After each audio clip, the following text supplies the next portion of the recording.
오늘의 사연 시작합니다. 이제 진짜 지칩니다. 저랑 남편은 38살 동갑입니다. 5년 연애했고 결혼한 지는 3년 됐습니다. 아기는 아직 없고요. 여기에 말하기는 좀 창피하지만 남편의 정자 활동성이 약해서 계속 시험관을 시도하고 있는데 매번 잘 안 되네요. 남편과 한참 연애할 땐 시가 쪽 경제 상황을 전혀 몰랐고 관심도 없었습니다. 그 당시에는 제가 세상 물정에 너무도 어두운 나머지 남편이나 아내 쪽의 경제 상황이 이렇게까지 중요하다는 것도 깨닫지 못했어요. 사실 저희 친정이 잘 사는 편이라 더더욱 신경 쓰고 싶지 않았는지도 모르겠네요. 암튼 주위 사람들에게 매너 있고 사람 좋은 성격을 가진 남편은 특히 저한테 너무 잘하고 한결같이 매너 있는 모습을 보여줬어요. 이 정도 남자라면 제 인생을 맡겨도 되겠다 싶어 전 과감하게 결혼을 결정했었죠. 남편이랑 저는 지금 같은 회사에 다니고 있어요. 연봉도 비슷하고요. 결혼 당시 둘 다 34살이었고 2억 2천짜리 전세집에서 시작했습니다. 명의는 제 명의로 했고요. 왜냐하면 결혼 당시 남편이 모은 돈은 겨우 4천 정도였고 시가에서 지원해준 돈은 한 푼도 없었거든요. 저 같은 경우에는 7천 조금 넘게 모았고 친정에서 이렇게 주셨네요. 혼수 역시 친정에서 거의 다 채워주셨고 전세대출 2천만 원 받았습니다.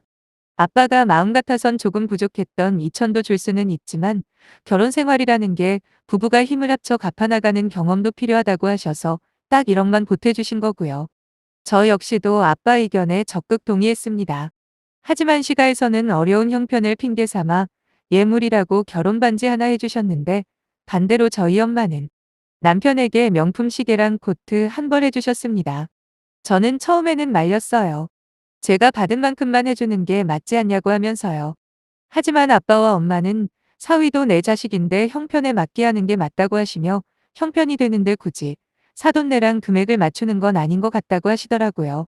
그래서 남편이 갖고 싶다던 시계랑 코트 해주신 거예요. 상견례 때부터 시가에서는 예물이며 예단 같은 건 생략하자고 했으나 막상 결혼식 다가오니 말이 바뀌더라고요. 뭐 친척분들한테 인사해야 하네 만회하셔서 군말 없이 저희 엄마가 1,000만 원 보내드렸습니다. 그리고 절반도 안 되는 300만 원 돌아왔고요. 사실 이렇게까지 손해보는 걸 감수하고 시가에서 원하는 대로 해준 건 오로지 한 가지 이유였어요. 바로 남편의 됨됨이를 마음에 들어 하신 아빠가 강력하게 주장하셨기 때문이에요.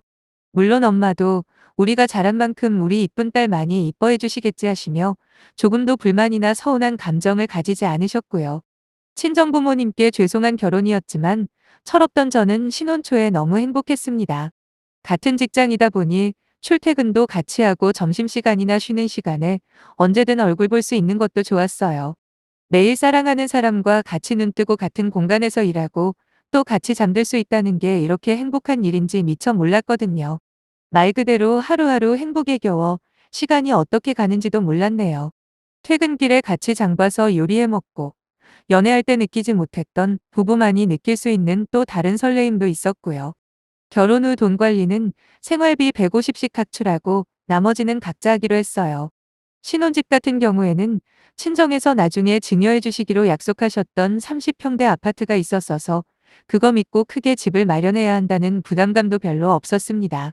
아빠가 결혼 당시 저희 부부가 10년 정도 살고 나면 주시겠다고 하셨거든요. 그때는 결혼하자마자 주시지. 어차피 주실 거 왜 바로 안 주실까라며 부모님께 아주 조금은 서운한 마음이 있었는데 지금 생각해보니 저희 부모님께서는 더 멀리 내다보셨던 것 같아요. 참고로 저는 외동딸이고 남편은 3남매 중에 둘째예요. 누나랑 남동생이 있습니다. 제 입장에서는 손이 신우이랑 도련님이겠네요. 신우는 비혼이고 도련님은 늦둥이라 아직 20 후반입니다. 문제는 시가의 경제적인 상황이에요. 시어머니는 파출부 일을 하시고 시아버지는 경비 일을 하고 계세요.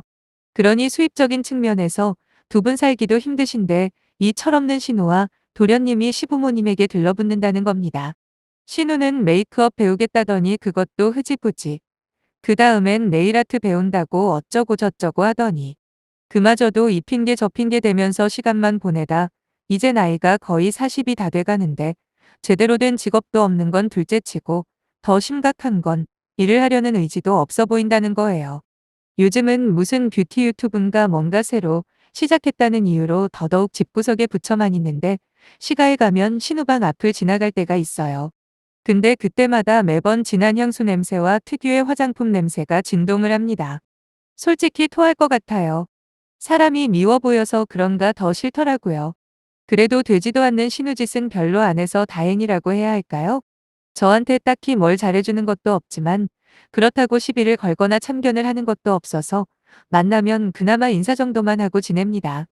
도련님은 고등학교 중퇴하고 연예인 하겠다고 난리치더니 몇 년 돈 꼬라 박다가 포기하는 듯 했다는데 요즘에는 다시 엑스트라 알바를 하는 것 같더라고요.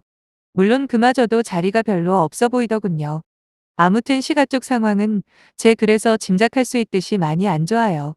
시부모님이 맞벌이를 하신다고는 하나 그 연세에 벌어봐야 뭐 얼마나 버시겠어요? 거기다 다 큰 자식 둘이나 빨대를 꼽고 있으니 시가 쪽 상황은 좋아질 기미가 보일 수가 없죠. 솔직히 남편이 시가에 조금씩 돈을 갖다 준다는 건 이미 알고 있었어요. 월 50만 원에서 많으면 100만 원 넘을 때도 있더군요. 크다면 큰 돈이고 또 적다면 적은 돈이지만 그래도 자기 가족들 모른 척하고 지만 생각하는 냉혈한보다는 낫겠다 싶어 남편에게 이야기했습니다. 얼마를 퍼다 주던 우리 생활비에 지장만 없게 하라고요. 그리고 빚지는 건 절대로 안 된다고 경고는 해뒀어요. 제 말을 들은 남편은 고맙고 미안하다며 그럴 일은 절대로 없을 거라고 호언장담을 했고 저는 그 말을 믿었네요. 하지만 지난주에 남편이 대출을 받았었다는 사실을 알게 되었습니다.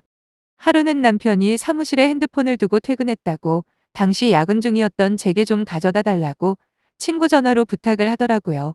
그날 남편은 동창 모임 때문에 혼자만 야근 빠졌었거든요. 그런데 여자의 촉이라는 게 참 신기하죠? 결혼 생활 내내 남편 핸드폰을 볼 수 있는 기회가 그렇게 많았음에도 불구하고 단 한 번도 쳐다도 안 봤던 제가 그날따라 남편 카톡을 한번 훑어보게 된 거죠. 그런데 맙소사. 무슨 이자 상환과 관련된 메시지가 가득한 걸 보고 순간 폰을 떨어뜨릴 뻔했네요. 문자가 온 날짜를 쭉 확인해 보니 전부 결혼 초에 받은 대출들이더군요. 퇴근하고 기다리다 얼큰하게 술에 취한 남편이 돌아오자마자 미친 듯이 다그쳤습니다. 이미 걸렸다고 생각했는지 남편은 순순히 다 불더군요. 그때의 일만 생각하면 지금도 다리가 후들후들 떨릴 정도예요. 일단 결혼 당시 자기가 모았다던 4천만 원도 모조리 새빨간 거짓말이었습니다. 그 돈 전부 다 대출이었더라고요. 거기다 더 대박인 건 시부모님이 살고 계신 전세집의 전세자금 역시 남편 앞으로 대출을 받은 거였습니다. 금액은 7천만 원이었고요. 결혼 후에도 제게는 아무 말도 하지 않고 지금까지 본인이 이자 내고 상환 중이었던 겁니다. 거기다 마지막으로 하이라이트는 시가에 돈을 주기 위해 무려 2천만 원짜리 마이너스 통장까지 터줬던 겁니다. 그 사실들을 알고 나니 조금씩 퍼즐이 맞춰지는 느낌이 들더군요. 남편 월급이 그렇게까지 적은 편이 아닌데 늘 짜치는 듯 했거든요. 저야 뭐 생활비 150만 원만 받으면 아무 문제 없으니 크게 신경 쓰지 않았는데 진작에 제대로 알아보지 않은 제 탓도 크다고 생각합니다. 요즘은 더 이상 대출도 여의치 않으니 이자의 원금 상환에 거기다 시댁 생활비까지 감당하느라 그렇게 허덕이고 있었던 거예요. 남편에게 이 모든 이야기들을 들은 저는 생각할 시간 좀 갖자 하고 다음 날부터 친정에서 출퇴근했습니다. 회사에서도 최대한 남편과 안 마주치려고 노력하며 그렇게 생각할 시간을 가지고 있는데 아무리 생각해도 답이 없어요. 시부모님들은 노후 준비 하나 안 되어 있지. 정신 못 차린 시누이의 도련님까지 밑빠진 독에 물 붓는 게 이런 거구나 싶네요. 진짜 다른 거 하나도 안 보고 오로지 사람 하나 보고 결혼했는데 계속 행복하기만 할 줄 알았는데 이렇게 뒤통수를 제대로 맞다니요. 가장 먼저 우리 부모님께도 너무 죄송했네요. 그렇게 한참을 고민하다 이대로는 답이 없다 싶어서 결국 지난 주말에 친정부모님께 말씀드렸습니다. 처음부터 끝까지 다 설명해드리면서 더 늦기 전에 지금이라도 이혼해야겠다고 말이에요. 이야기를 다 들으신 아빠는 아무 말 없이 천장만 쳐다보셨고 엄마는 어느 정도는 갖다 줄 거라고 예상은 했지만 대출 문제는 너무 심한 것 같다며 지금이라도 이혼하라고 하십니다. 그런데 막상 이혼을 결심하고 나니 그동안 결혼 생활을 하면서 좋았던 기억들보다 안 좋았던 일들이 훨씬 많다는 걸 깨닫게 되더라고요. 그래서 지금은 되려 마음이 편안합니다. 여러분들도 결혼해서 저처럼 밑빠진 독에 물 붓지 마시고 반드시 시가 쪽 경제 상황 꼭 보시고 결혼하세요. 후기 글입니다. 댓글 하나하나 다 읽어보았고요. 좀 더 하고 싶은 말이 있어 추가합니다. 일단 집은 전세인데 집주인분께 말씀드리고 내어놓았습니다. 제가 모은 돈과 남편 대출, 그리고 저희가 받은 전세 대출을 합치면 1억 2천만 원이 되더군요. 이 돈에 대해서 재산 분할하자고 하면 해줄 생각입니다. 결혼할 때 저희 아빠가 해주신 1억은 증여세로 문제될 수 있으니 아빠께서 차용증 쓰자고 제안하셨었거든요. 당시에는 좀 의아하긴 했지만 이런 일이 생기고 나서야 확실하게 와닿네요. 그래서 다달이 제 월급에서 친정 부모님께 이자 이체 중이었습니다. 저 위에 1억 2천에 대해 재산 분할하자고 나오면 우리 친정 부모님께 빌렸던 1억의 빚에 대해서도 재산 분할하자고 할 예정입니다. 그리고 저한테 3년 동안 그걸 몰랐냐며 멍청하다 바보 같다 하시는 분들 계시는데 전부 다 인정할게요. 저 멍청한 거 맞습니다. 하지만 아예 몰랐던 건 아니고 알면서도 대충 눈 감아준 부분도 있어요. 저희 아빠는 회계사 사무실 운영 중이시고 엄마는 임대사업을 하셔서 두 분 다 노후 준비도 확실하게 다 돼 있으십니다. 거기다 기본 자산도 어느 정도 가지고 계시고요.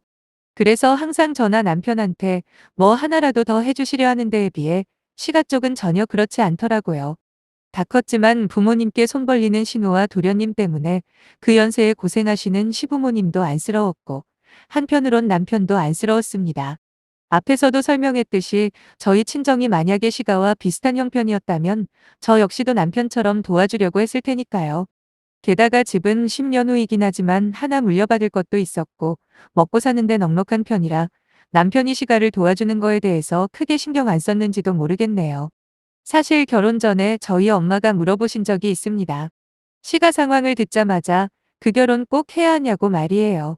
한 번도 아니고 몇 번이나 물으셨었는데 그때마다 제가 너무 좋다고 하니 어쩔 수 없이 허락해 주신 측면이 있었거든요. 지금 돌이켜보면 다 제 잘못입니다. 제가 사람 보는 눈이 없었던 탓이죠. 이제 이렇게 이혼 직전에 와서 생각해보니 제가 이혼녀라는 신분이 된 것보다 친정부모님 가슴에 대못을 박았다는 사실입니다. 그리고 예단 1,000만 원에 대해서 말씀들이 많으시던데 그건 남편에 비해 제가 부족해서가 아니라 나중을 생각해서 엄마께서 해주신 거였습니다. 결혼하자마자 바로 아파트를 증여해 주시지 않은 것과 1억을 주시며 차용증 쓰고 공증까지 받자고 하셨을 때는 이해하면서도 또 한편으로는 조금 서운했지만 어쩌면 아빠께서는 이 결말까지 예측하신 것 같아서 다시 한번 너무 죄송스러운 마음뿐이네요. 그리고 남편과 시댁 식구들 역시 10년 후에 제 앞으로 30평대 아파트를 증여받을 예정이라든가 알고 있어요. 만약 친정부모님 돌아가시면 그 재산을 물려받을 자식이 저뿐인 것도 알고 있습니다. 하지만 남편은 1억에 대한 차용증과 공증에 대해서는 모르고 있거든요. 결국 지금 제 명의로 되어 있는 건 2억 2천짜리 전세집 하나 있는 건데 다들 아시다시피 지금 집값이나 전세금이 폭등했잖아요. 그 집도 내년이면 벌써 4년 차라 아마 전세금이 폭등할 예정라고 하더군요.